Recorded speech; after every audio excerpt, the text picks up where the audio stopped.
This is Classic Poetry Aloud. You can hear more readings of classic poetry at classicpoetryaloud.com. Envoy by Francis Thompson. Go, songs, for ended is our brief sweet play. Go, children of swift joy and tardy sorrow. And some are sung, and that was yesterday, and some are unsung, and that may be tomorrow. Go forth, and if it be a stony way, old joy can lend what newer grief must borrow. And it was sweet, and that was yesterday, and sweet is sweet, though purchased with sorrow. Go, songs, and come not back from your far way. And if men ask you why ye smile and sorrow, tell them ye grieve, for your hearts know today. Tell them ye smile, for your eyes know tomorrow. This is Classic Poetry Aloud.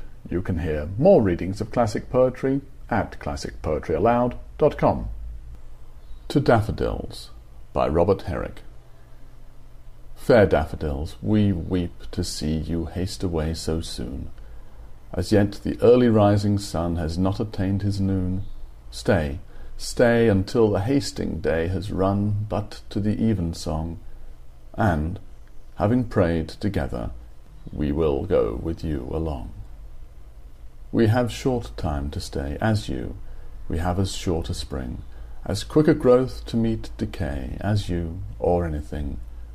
We die, as your hours do, and dry away like to the summer's rain, or as the pearls of morning's dew, ne'er to be found again.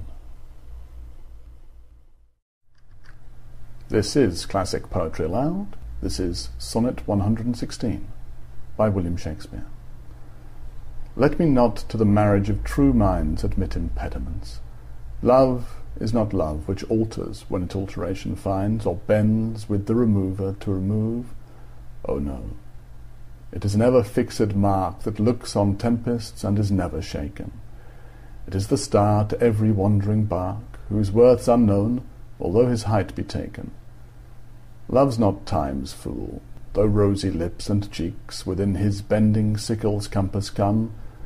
Love alters not with his brief hours and weeks, but bears it out even to the edge of doom. If this be error, and upon me proved, I never writ, nor no man ever loved. This is Classic Poetry Aloud. You can hear more readings of classic poetry at classicpoetryaloud.com. À quoi bon dire by Charlotte Mew. 17 years ago you said something that sounded like goodbye, and everybody thinks that you are dead, but I. So I, as I grow stiff and cold to this and that, say goodbye too, and everybody sees that I am old, but you. And one fine morning, in a sunny lane, some boy and girl will meet and kiss and swear that nobody can love their way again, while over there you will have smiled, I shall have tossed your hair. This is Classic Poetry Aloud. You can hear more readings of classic poetry at classicpoetryaloud.com. The Arrow and the Song by Henry Wadsworth Longfellow. I shot an arrow into the air, it fell to earth, I knew not where, for so swiftly it flew, the sight could not follow it in its flight. I breathed a song into the air, it fell to earth, I knew not where, for who has sight so keen and strong that it can follow the flight of song? Long, long afterward, in an oak I found the arrow, still unbroke, and the song, from beginning to end, I found again in the heart of a friend. This is Classic Poetry Aloud. You can hear more readings of classic poetry at classicpoetryaloud.com. Song by Christina Georgina Rossetti. When I am dead, my dearest, sing no sad songs for me. Plant thou no roses at my head, nor shady cypress tree.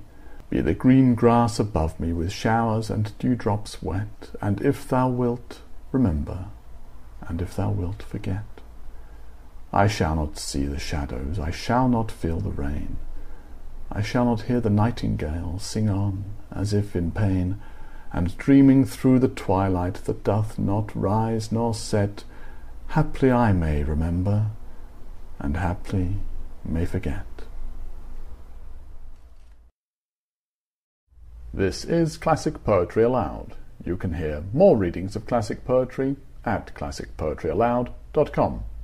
Delight in Disorder by Robert Herrick.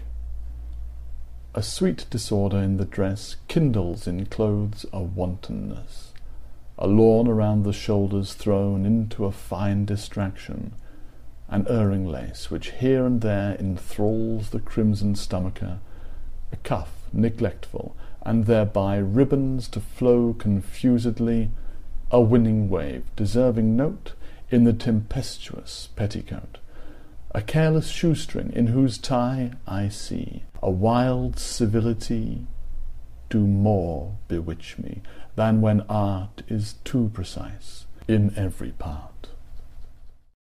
This is Classic Poetry Aloud. You can hear more readings of classic poetry at classicpoetryaloud.com. Delight in Disorder by Robert Herrick. A sweet disorder in the dress kindles in clothes a wantonness, a lawn around the shoulders thrown into a fine distraction, an erring lace which here and there enthralls the crimson stomacher, a cuff neglectful, and thereby ribbons to flow confusedly, a winning wave deserving note in the tempestuous petticoat, a careless shoestring in whose tie I see a wild civility do more bewitch me than when art is too precise in every part. This is Classic Poetry Aloud. You can hear more readings of classic poetry at classicpoetryaloud.com. Hope is the Thing with Feathers by Emily Dickinson. Hope is the thing with feathers that perches in the soul, and sings the tune without the words, and never stops at all, and sweetest in the gale is heard, and sore must be the storm that could abash the little bird that kept so many warm. I've heard it in the chillest land, and on the strangest sea, yet never, in extremity, it asked a crumb of me. This is Classic Poetry Aloud. This is another request, this time for Wilhelm Duchy. It's a short poem from A Shropshire Lad by A.E. Housman. Poem number 40, Into My Heart. Into my heart an air that kills from yon far country blows. What are those blue remembered hills? What spires, what farms are those? That is the land of lost content. I see it shining plain, the happy highways where I went, and cannot come again. This is Classic Poetry Aloud. You can hear more readings of classic poetry at classicpoetryaloud.com. Why So Pale and Wan by Sir John Suckling. Why so pale and wan, fond lover? Prithee, why so pale? Will, when looking well can't move her, looking ill prevail? Prithee, why so pale? Why so dull and mute, young sinner? Prithee, why so mute? Will, when speaking well can't win her, saying nothing do't? Prithee, why so mute? Quit, quit, for shame, this will not move, this cannot take her. If of herself she will not love, nothing can make her, the devil take her. This is Classic Poetry Aloud. You can hear more readings of classic poetry at classicpoetryaloud.com. Loveliest of Trees by A.E. Housman. Loveliest of trees, the cherry now is hung with bloom along the bough, and stands about the woodland ride, wearing white for Eastertide. Now of my 70 20 will not come again, and take from 70 springs a score, it only leaves me 50 more. And since, to look at things in bloom, 50 springs are little room, about the woodlands I will go, to see the cherry hung with snow.